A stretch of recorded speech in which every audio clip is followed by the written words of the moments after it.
Hello and good morning, everybody. It is always a pleasure to see you here. Welcome to the Impact Money Show and another insightful session, broadcasting live from the nation's capital, Washington, D.C. Today's news cycle is a whirlwind, touching on everything from domestic policy shifts to international crisis, with a sprinkle of economic forecast and technological breakthroughs. So buckle up as we navigate through this landscape of change, opportunity, and challenge. Let's start with the topic that's been heating up the national conversation: immigration enforcement. This weekend, we saw an operation unlike any since President Trump took office, with ICE executing nearly 1,000 arrests in a single day. This wasn't just any enforcement action, it was a statement with high-profile involvement from Acting Deputy Attorney General Emil Bove and White House Border Czar Tom Hoffman, focusing on cities like Chicago. The implications of this are vast. Tightening of border policies, a response to what the administration calls an invasion. Many of us call it the same at our borders, but also a catalyst for protest and legal challenges. What does this mean for communities, for families, and for the principles of sanctuary cities? It's a debate that's far from over, with economic, social, and humanitarian dimensions at play. It really is pretty interesting. It is nice to see him just ship them out. Not wait for this, that injunction, blah, blah, blah. Just boom. Here's the plane, guys. Take it, or we're going to tariff the mess out of you. I kind of like it. And to be clear, I don't blame anybody that wanted to come here when the doors were open. But now the doors are shut. And you're supposed to go back home. Now shifting gears to military policy, where President Trump has wielded his executive pen with significant consequences. He's banned transgender service members from serving, dismantled diversity, equity, and inclusion programs, the DEI, which is like the new affirmative action, I guess, and reinstated with back pay those military personnel discharged for vaccine refusal. Now, I think that is one of the most significant things. So if you were one of those guys, and again, I don't hold anything against anybody, okay, but if you were one of those guys who didn't want to take the vaccine, but you just did it because you felt like you had to do it, well, there you go. Okay, you shouldn't just do it because. Okay, those people got to take a few years off, and now they're getting back pay. All right, you should, anyway, I don't want to come down on people because, I get it. Feed the family and, all this stuff, all right? I guess. But you got to stand up for something. If you don't stand up for something, you'll fall for anything.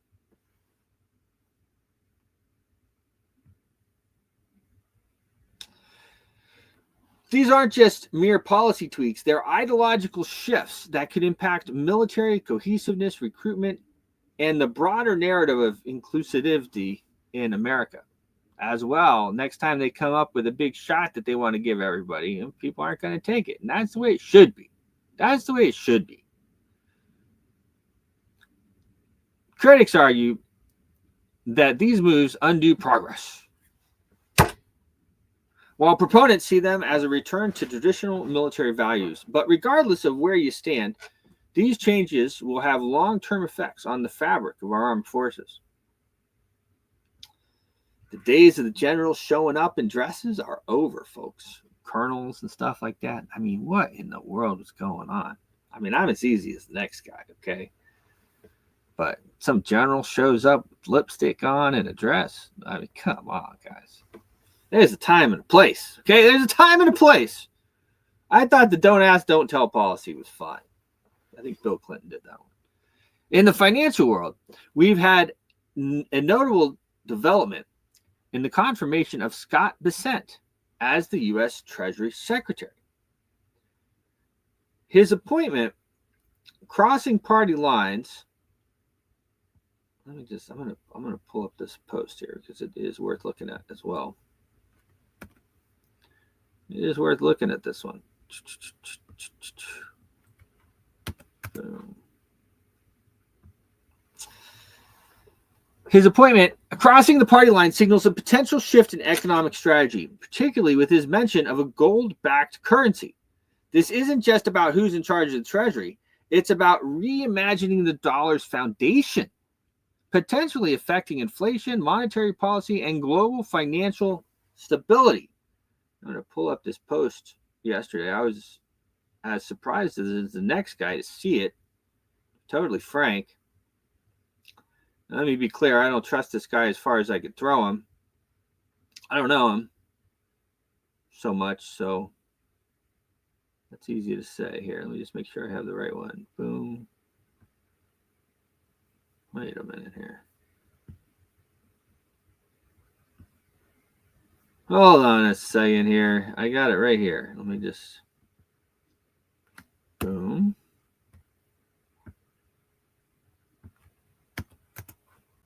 There we go.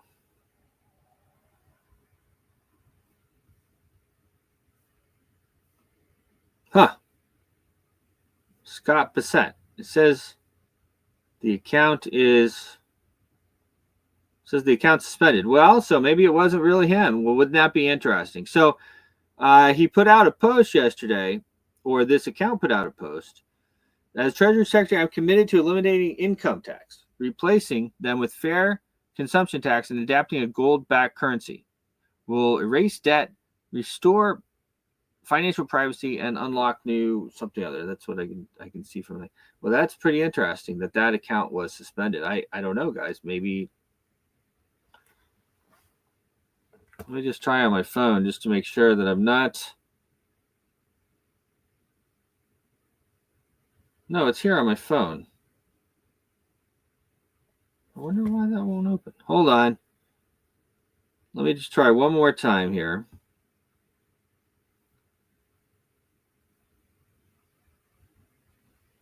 It says his account is suspended. All right, so maybe that's not him. Well, that would make more sense. Because I was like, oh, wow. Oh, whoa, wow. Okay. All right. Gold-backed and getting rid of the federal income tax, which Trump has floated again, getting rid of the federal income tax. And that is what should happen. I put out a post yesterday. I said the house of cards will fall around the banking cartel, the Federal Reserve, when that happens, when we stop this federal income tax. That is their deal. The gold standard talk has already stirred the markets, with gold and silver prices nudging upward.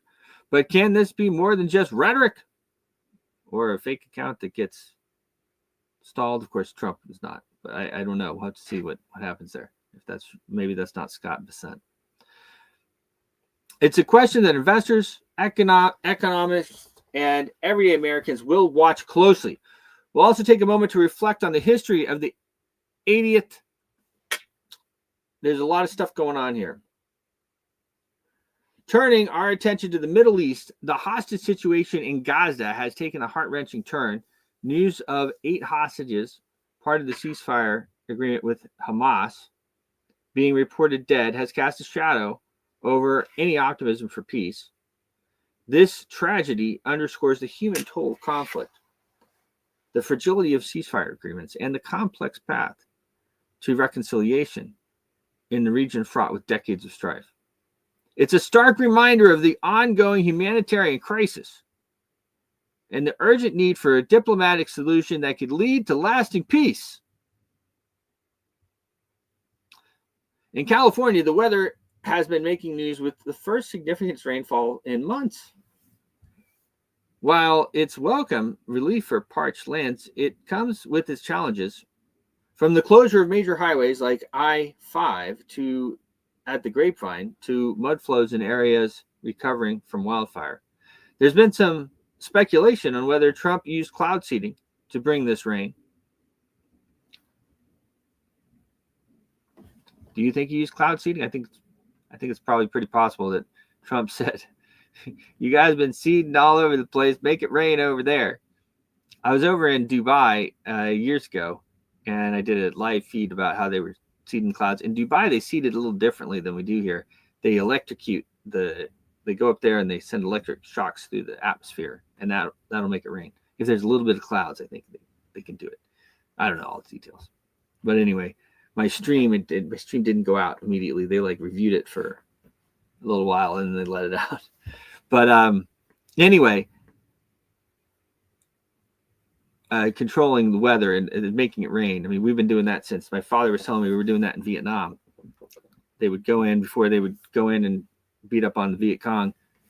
They would make it rain in there for a week. Make sure their morale was down and they're, all kinds of, stuff that goes on with that. So it's interesting that it's raining right now. And Washington almost made it back into the Super Bowl. I told my wife, I said, well, this is going to be something else. The first time Trump won, the Washington Capitals ended up winning the Stanley Cup. And I said, well, my gosh, if the Washington Redskins or whatever they call themselves now is going to win the Super Bowl after Trump wins, is something else. Of course, they didn't. They got pushed out. But the precipitation, they're saying, in California was a result of atmospheric rivers, a natural weather phenomenon. Not cloud seeding. Definitely not cloud seeding, they're saying. However, it does highlight the delicate balance between drought relief and disaster management on our changing world. In LA, a smuggling operation bust at the ports uncovered the dark side of global trade. 8 individuals were arrested in connection with counterfeit and illegal goods from China, revealing how economic policies like tariffs can have unintended consequences in the form of black market activity. These operations raise questions about supply chain integrity, consumer safety, and the broader implications for international trade relations, especially with China. Here in Washington, D.C., the weather is transitioning, offering a break from the cold and expected rain showers today, leading to a warmer week. But don't pack away your winter coats just yet. There's a cold snap on the horizon. This weather shift is a microcosm of the broader changes we're discussing today. Moments of relief followed by a reminder of ongoing challenges. Trump's executive orders continue to reshape the landscape, from military policy to environmental rollbacks, including pulling out of international climate agreements and promoting digital currencies. These actions are steering the country in a new direction. The debate over the cessation of federal income tax, potentially dismantling aspects of the current financial system, is particularly contentious, as you can imagine. If implemented, it could fundamentally alter how the government operates, funds its activities, and interacts with the banking cartel, the Federal Reserve, sparking debates on fiscal responsibility, monetary sovereignty, and the role of taxation in society. We were fine without federal income tax for a long time, folks. For a long time, we were fine. We did tariffs. What Trump said yesterday, which was really interesting, he said exactly what I said, that we were fine before that. And he thinks that we should go back to that system where instead of taxing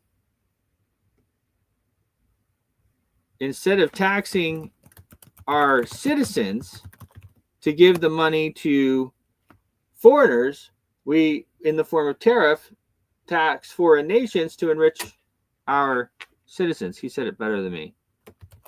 I'll play it because it's worth watching. It's worth watching. And it's quick. Oh, here it is right here. I actually wrote an article about it.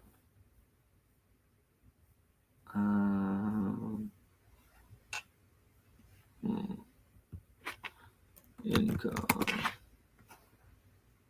There it is. There it is. Short clip, worth watching. It's pertinent to the conversation.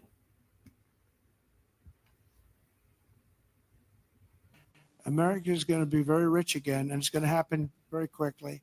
It's time for the United States to return to the system that made us richer and more powerful than ever before. You know, the United States in 1870 to 1913, all tariffs, and that was the richest period in the history of the United States, relatively speaking. In other words, relatively. And they set up the Great Tariff Commission of 1887.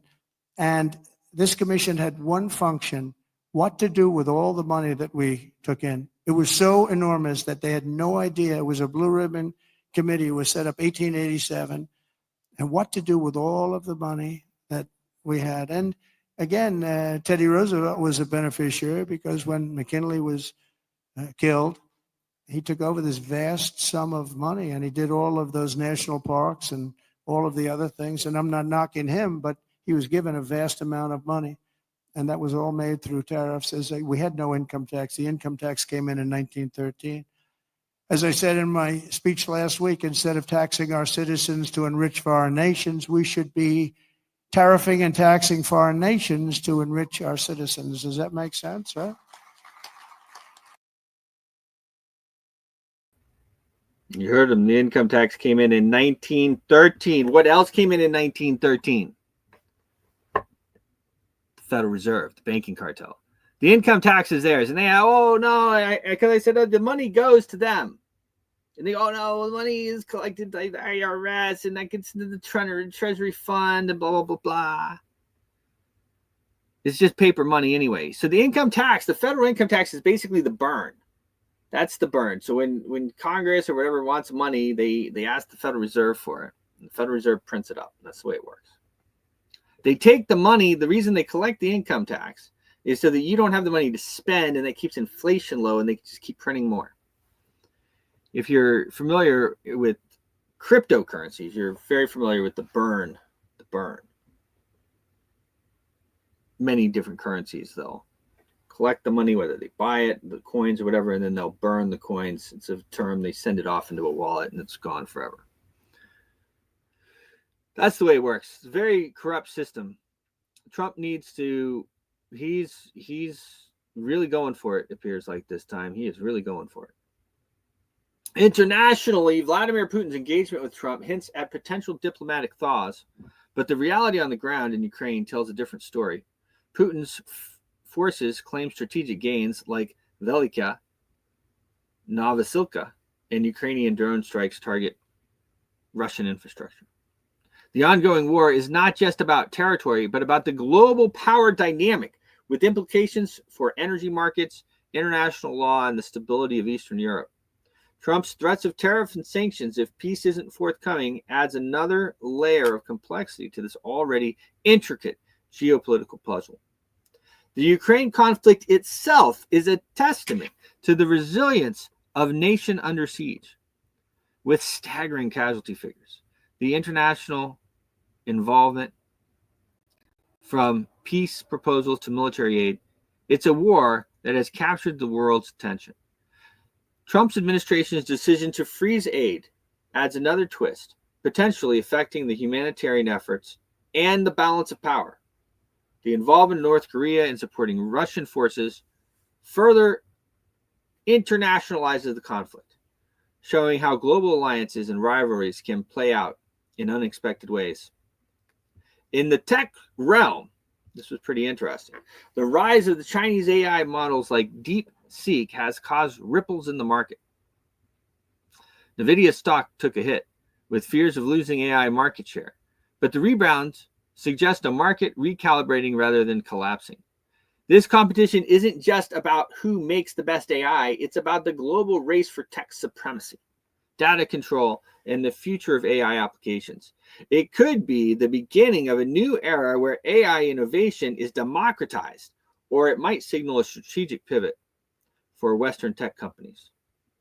The FOMC meeting this week is another focal point, with markets bouncing back from recent dips. There's speculation about interest rate decisions, especially given Trump's push for lower rates. Alongside this, the talk of gold-backed currencies by the Treasury Secretary adds an element of unpredictability. Investors are on edge, looking for signs of policy direction that could spur growth or signal caution. And of course, I'm not really sure anymore if that was the Treasury Secretary talking about gold-backed currency. Full disclosure there. Finally, in the world of robotics, we're seeing groundbreaking advancements from firefighting robots in the UK to mind-controlled limbs in Sweden. The future looks like one where robots assist in daily life, sports, and even art. Tesla's Optimus and NVIDIA's AI integration promises suggest we're on the cusp of a robotics revolution where the real challenge might not be the hardware, but the software. How we teach robots to think, learn, and interact humanely. Remember, every piece of news from the rain in California to the global dance of diplomacy connects in ways that shape our economy, our society, and our future. The Impact Money Show brings you in-depth analysis, expert opinion about the stories that matter to you. I have with me here a report from the great Matt Dixon. Matt Dixon sent it in to me today. A very interesting report for today. Let me pop it over here. Boom. Here we go.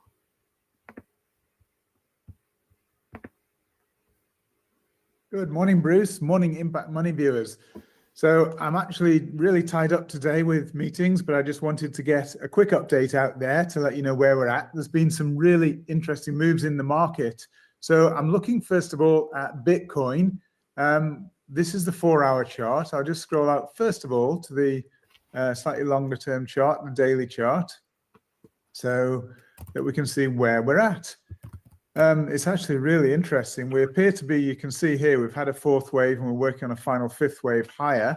That is interesting in itself. I'm going to try to scroll out even further to see where this all started. So we can actually see I'm measuring from the FTX low.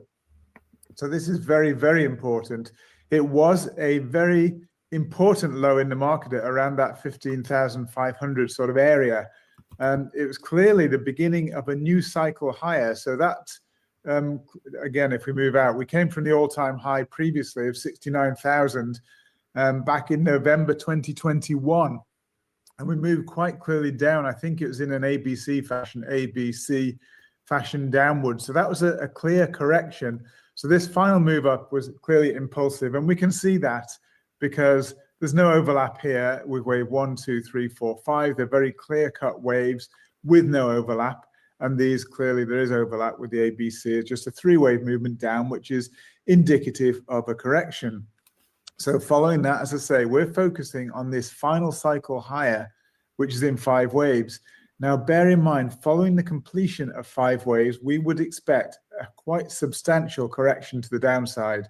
So within that 5 waves from the FTX low, as I say, we've had the wave 1 higher, 2 down, extended wave 3 higher, wave 4 down, and the wave 4, you can see there's alternation between wave 4 and wave 2 in terms of waveform, the size, the duration, etc. Lots of differences there, which is normal, and that's what you would expect with a good Elliott wave count, with a correct Elliott wave count. So then following that wave 4, we're moving up in what appears to be a wave 5. So we've had a 1, 2, 3, 4, and then we work. So that's another fractal. So within this 5 waves, we've got working on a 5th wave here. And within that 5th wave, on the 5th wave, we've got another 5th wave. So it's waves within waves within waves. And again, this is really, really good. It just shows that we're on the right track because you have to align every different time frame from the long term. And it's always better to start with a long term, get the long term chart right, and then move in shorter and shorter.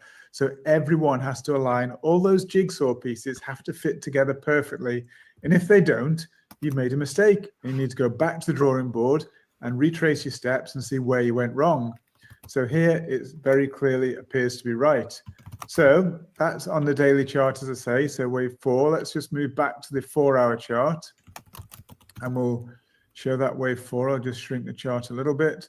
That was the wave 4 we were talking about there. So that one, we're now talking on a smaller fractal of a 5-wave move. So again, we've had a wave 1 up, 2 down, 3 up, 4 down here. So this is a larger wave 4. And then we're looking at another smaller fractal here, a final 5th wave. So this now is a 5th within a 5th within a 5th within a 5th wave. We're getting really towards the end of this cycle. At the smaller time frames here, we can even go on to the hourly. In fact, I'll probably do that now just to show we're on this final move here. And yes, it does show better in the hourly. So we've moved from daily with very compressed chart to 4 hour. Now we're on hourly on this final little cycle. And this final cycle, it looks to me as though we've had a wave 1 up. It's hard to say precisely where that wave 1 finished. But even if we counted it here as wave 1, wave 2, wave 3, we do know that the wave 3 here is more than 1.618 times wave 1, so it's perfectly acceptable. We've got really good alternation again with a very simple zigzag wave 2. We've got some probably, quite probably a triangle here, the wave B here, for a triangle within the wave 4. So it's got an A, a triangle B, and then a C wave. Interestingly as well, the C wave here was almost exactly equal to the A wave, to within $150.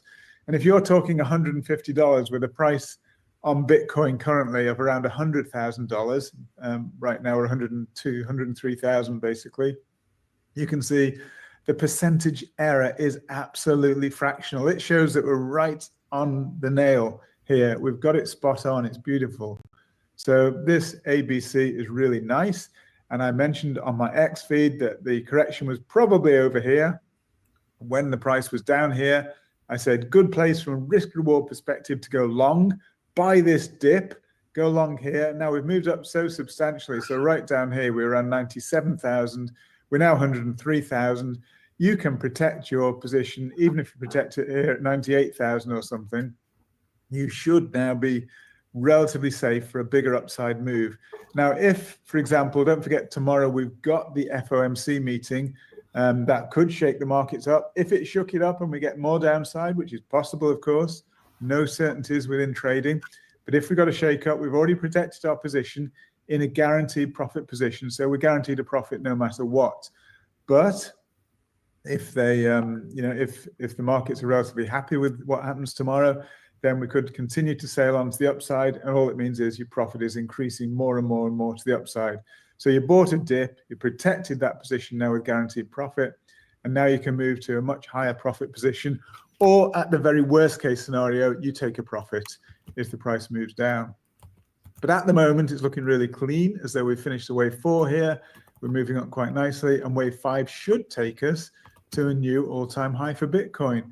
But I'm suggesting we may well be, once this 5th wave is complete, that's the end of a cycle within a cycle within a cycle within a cycle from the FTX low years ago now, that we should be finished this move up and we should actually get a substantial correction after this. So I believe that once you get past the previous all-time high, which was 109,000, once you get past there, you should really start thinking about protecting your position, because we could be in for a very sharp and nasty reversal. So I would want to be protecting my positions. There is even an argument to say you can get what's called a truncation. Now, I have never seen, in all my 40 years of trading, I have never seen a truncation in Elliott Wave. It's put there as a catch-all. It's basically saying that the Elliott Wave doesn't fulfill its final move to the upside, and that the final wave 5 doesn't overtake the wave 3. As I say, I've never seen it. I don't actually believe it. I would be looking to protect profits, especially if we were to get around the previous all-time high, the top of that wave 3. I would fully expect the wave 5 to exceed that previous wave 3. So I'm still bullish, particularly bullish at the moment. I've said that for a new all-time high, but then I'm going to be turning extremely cautious. So I'll just flip over to, well, let's just go to Ethereum. Ethereum as well, we've had, this is the hourly again, but we've had potentially a move up from here. We've got a correct, I'm not even sure whether it's corrective. Let's just see, there's no overlap there. So it could be 5 waves up, potentially 3 waves down. We should get a bit more movement up with Ethereum. But then I think potentially more downside again. So again, short term, probably a bit more upside, but then some downside to come. XRP took quite a bit of a a turn down, but again, we can see it looks like it's in 3 waves. So we can see from the top here at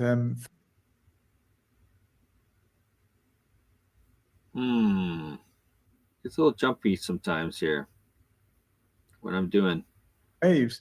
So we can see from the top here at $3.40, we got an A, a B, and a C. It's 3 waves. You cannot count 5 waves there. I don't believe there's any way you can count 5 waves. 3 waves is corrective, meaning we should push higher to give us a new all-time high for XRP.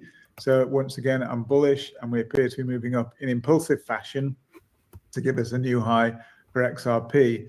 Solana again was beautiful Fibonacci relationships, beautiful wave pattern. Again, it's absolutely clean here that we had an A wave down. We've got a very clear A, B, C, D, E. That's a perfect triangle. So remember, triangle is a pre-terminal wave.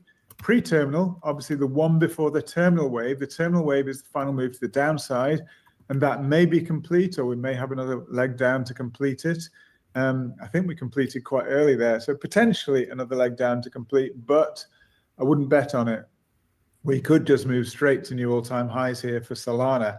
So basically, it was a kind of buy the dip situation. It was more of a dollar cost average situation. I think you could have bought the dip here. If it dips lower again, you can buy more of the dip. Don't commit everything, but there's potential for a bit more of a dip here, or we could just continue straight onto the upside. But at some point, even if we dip lower, I still think we're going to push to new all-time highs. So we've had an A, we've had a B, and we may well have completed the C already, or we could just dip a bit lower, but we're somewhere there or thereabouts. Good dollar cost average territory there that we can push on to new all-time highs for Solana. And once again, this is the end of a larger cycle. So waves within waves within waves, fractals. I think that this is a final 5th wave higher. I think we'll get a substantial correction once that is complete. So everything else, just moving around quite quickly I'll just chip into oil. We said that oil was going lower. It's precisely what's happened. Oil could go much, much lower if we continue to see peace in the Middle East, particularly. But let's just see how that plays out. It could be just, let's just have a look at this longer term. I'll have a look on the daily first of all. So we can see on the daily, we had an A wave down, a B wave. I think there's probably more downside to come to complete a C wave somewhere down here. So I think there's probably more downside to come for oil. But if this is an A, B, and a C, then at some point, oil should take off again to the upside. I think there's more downside to come short term. Longer term, I think oil will take off. That tells me probably geopolitical problems will rear their ugly head once again. And that would tell me, that would fit in precisely with my Bitcoin, Ethereum, Solana, XRP analysis.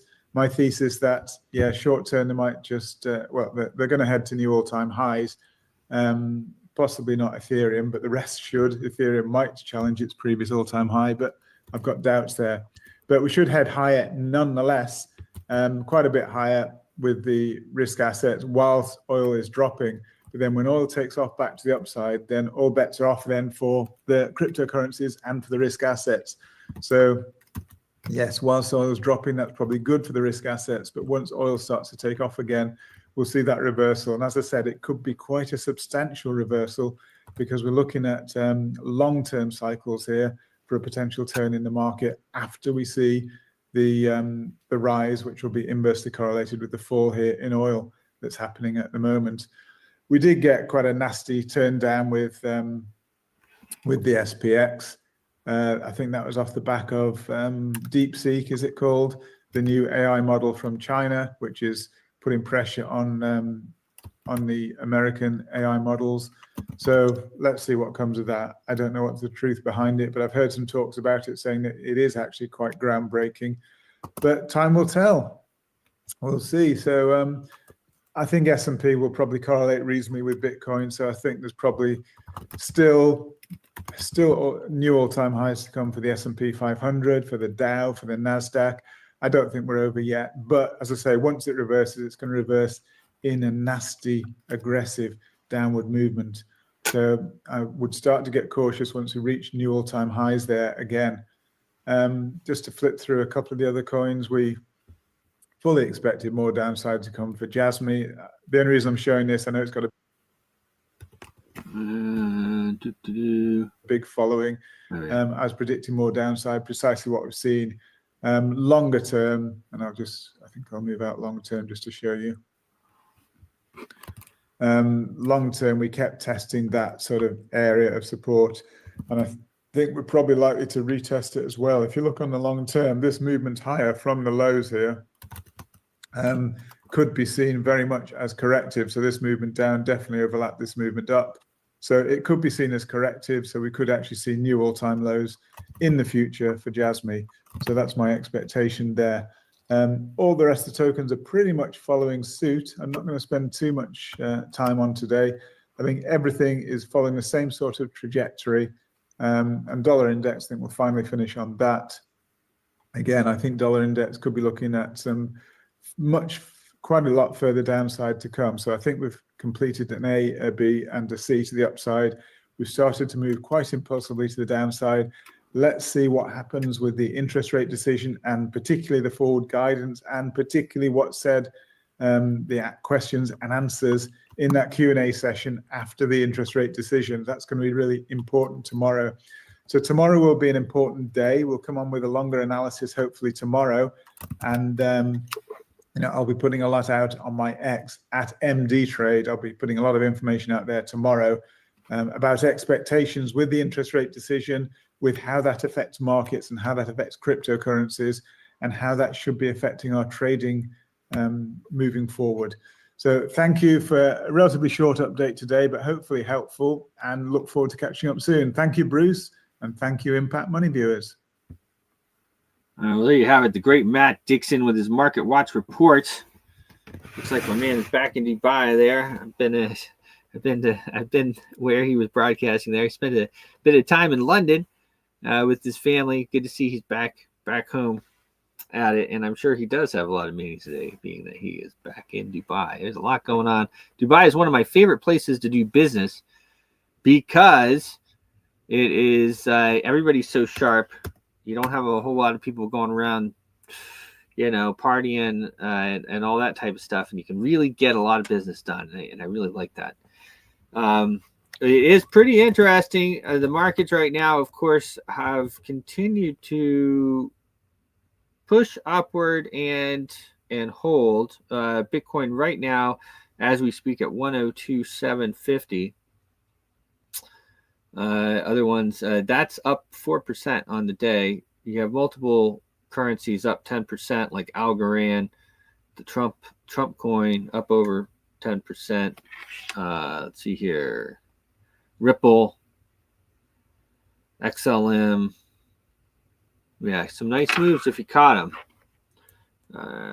Manager. I'm going to play another panel, I think, or I might play actually just the.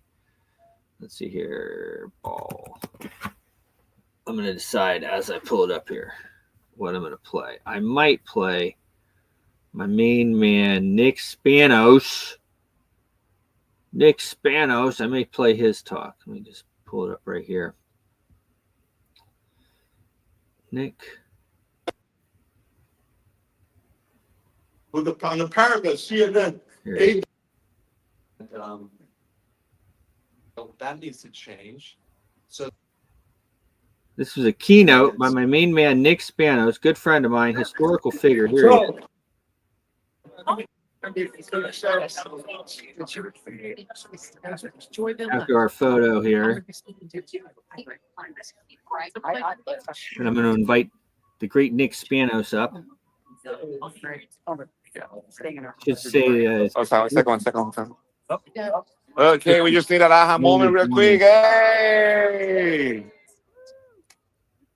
Awesome. I'll tell you what, we have a revolution. We have a revolution in healthcare happening right now. Yeah, we have we've been at a we have been at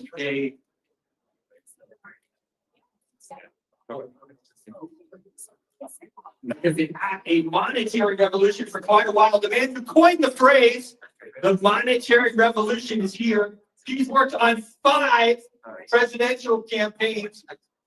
One very young will be Ron Paul, the great Ron Paul, as well as Rand Paul, his campaign manager for Rand Paul. He's right here.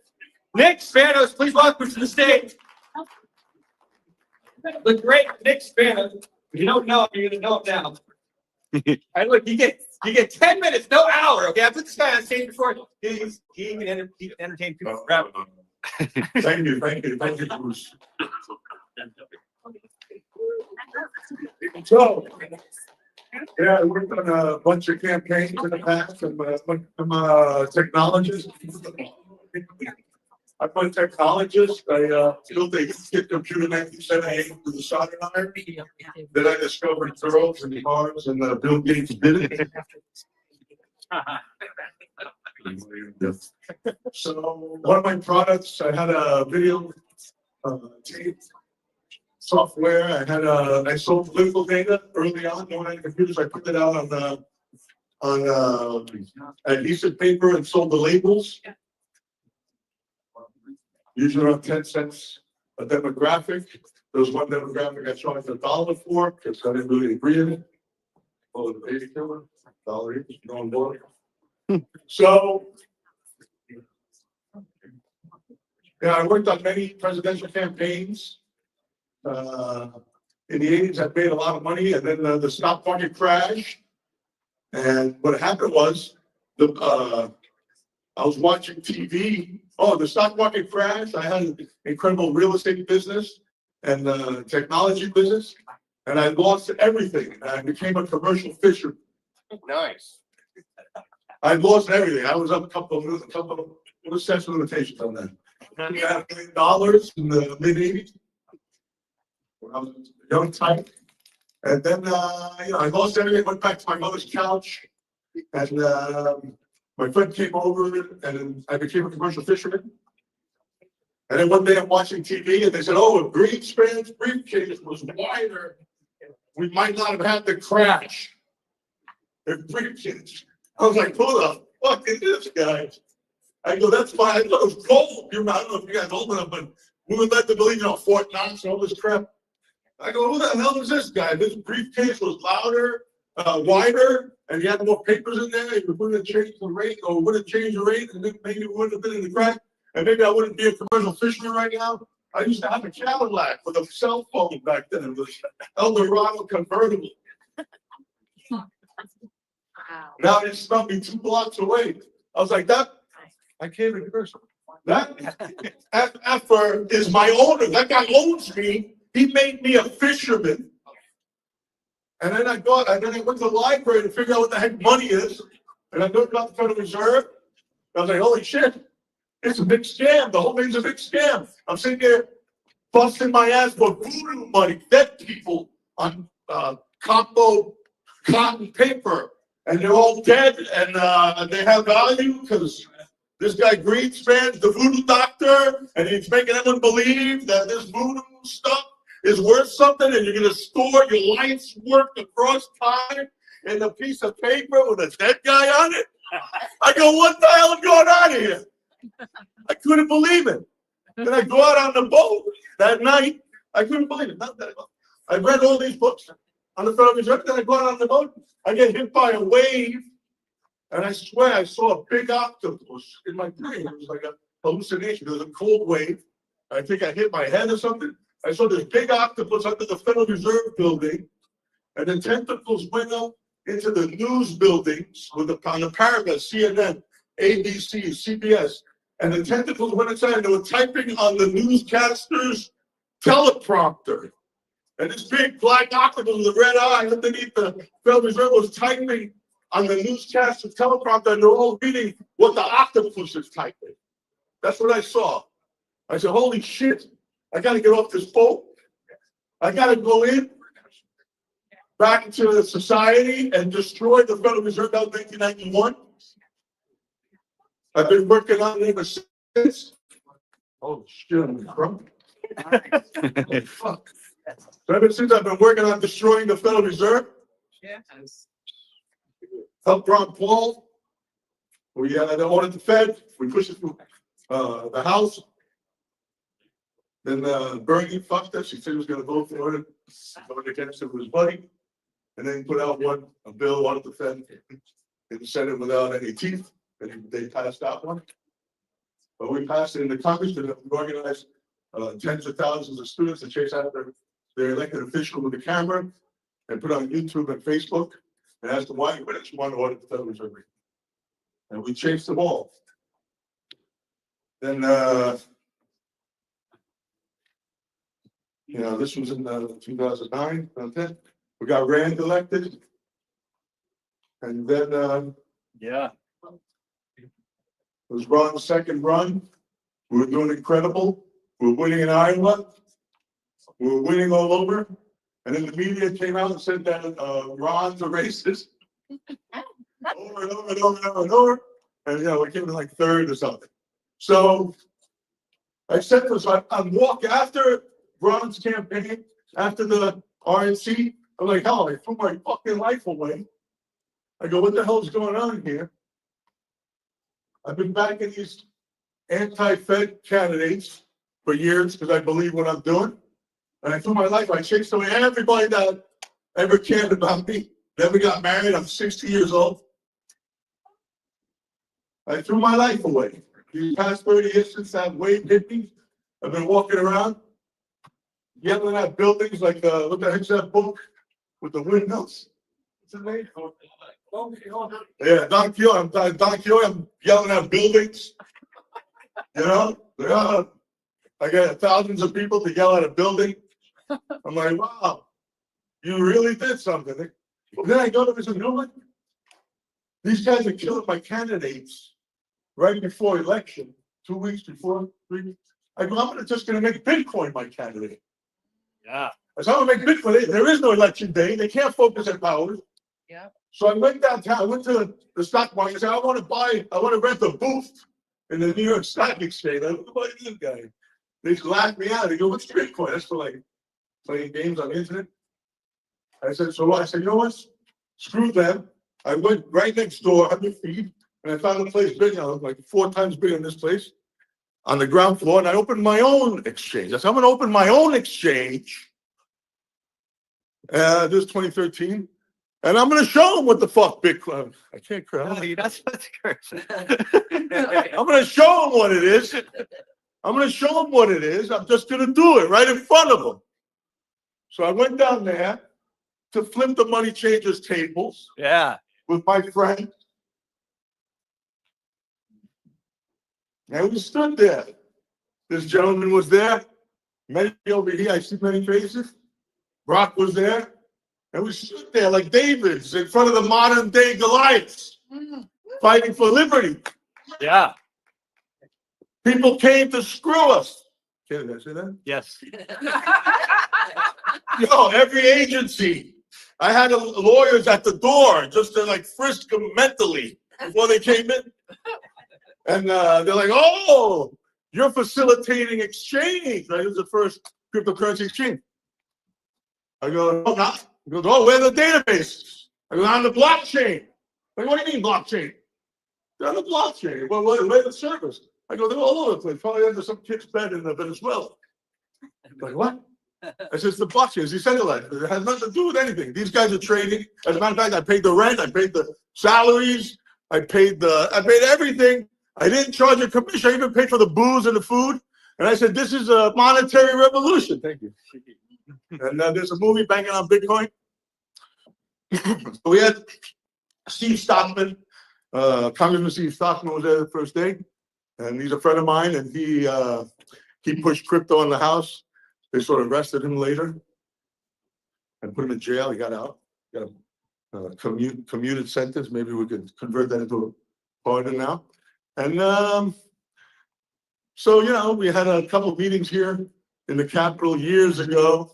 Rand Paul got us a room, and we had a bunch of senators and congressmen there, a bunch of exchange owners. And it was a little too early. I mean, right now, what's happening, you got to pinch me because I really don't believe what's happening. I think I'm still sleeping. But I don't want to get my hopes up because who knows, maybe the feds will wait for me outside. As usual. And it sounds like it's incredible we're going to have an incredible, inevitable future.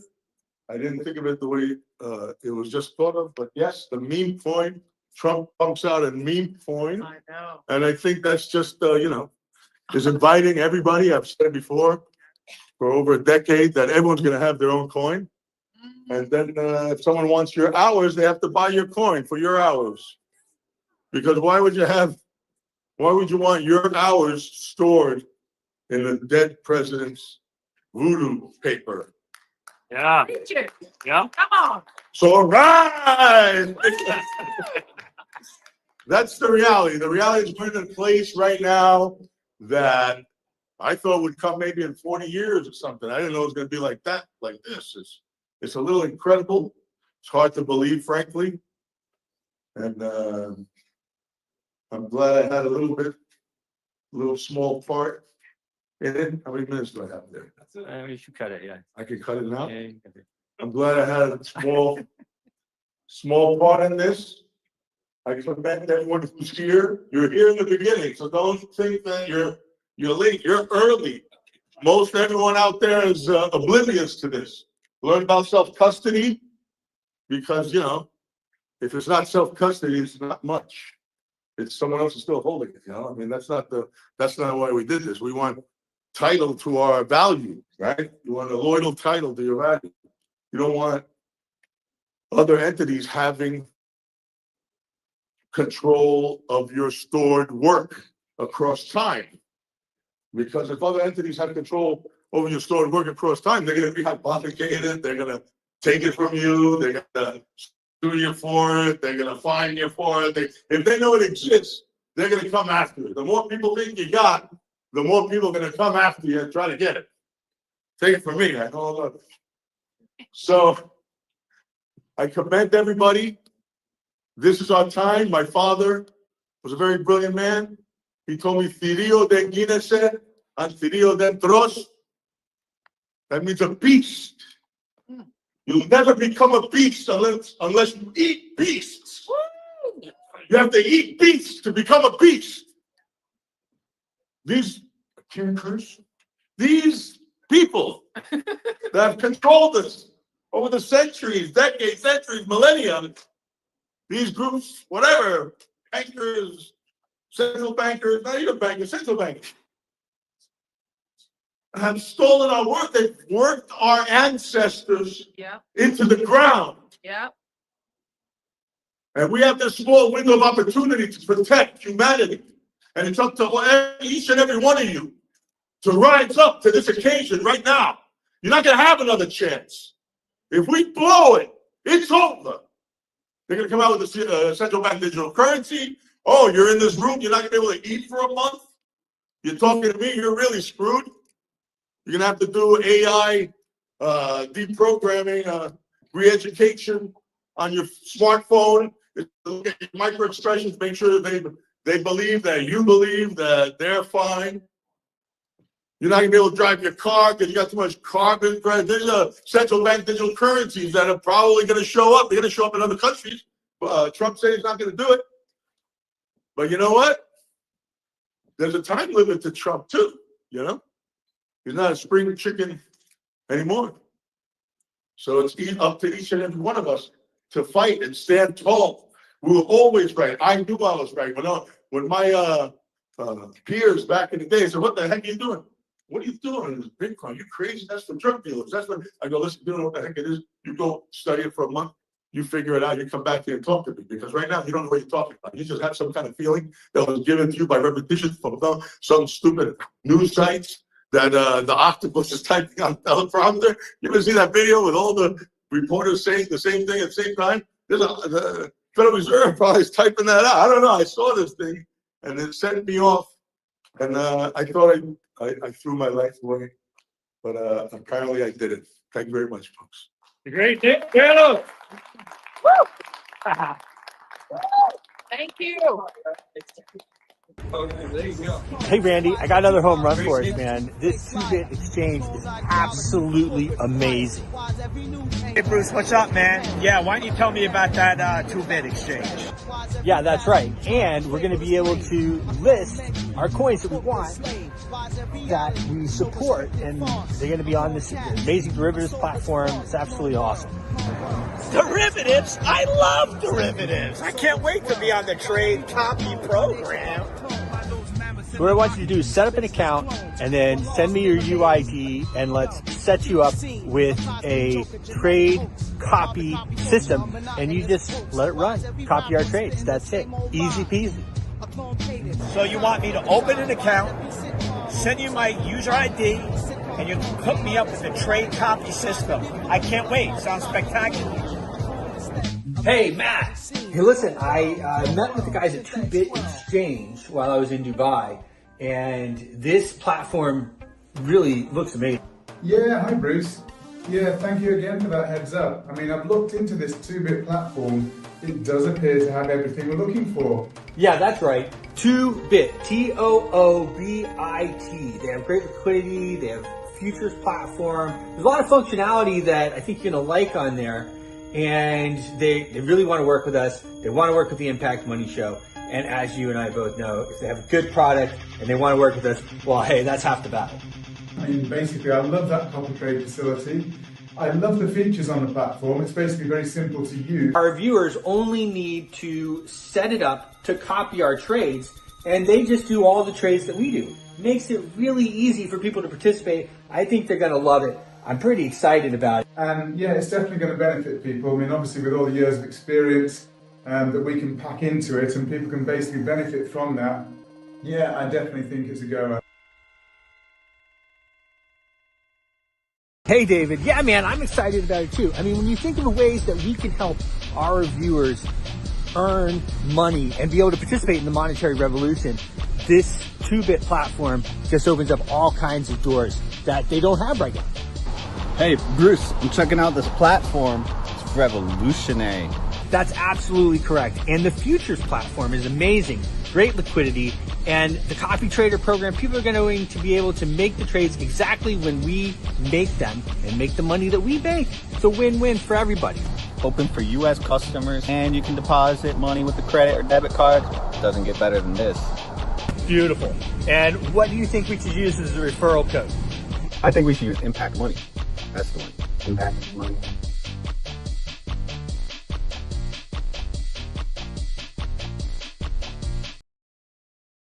Your voice is powerful. When combined with social engagement, it's a force for change. Decentralized media paired with free speech is the catalyst for an empowered world and a unified, invaluable ecosystem. Join Global Boost, become a champion of free speech, and help to reshape the future of media.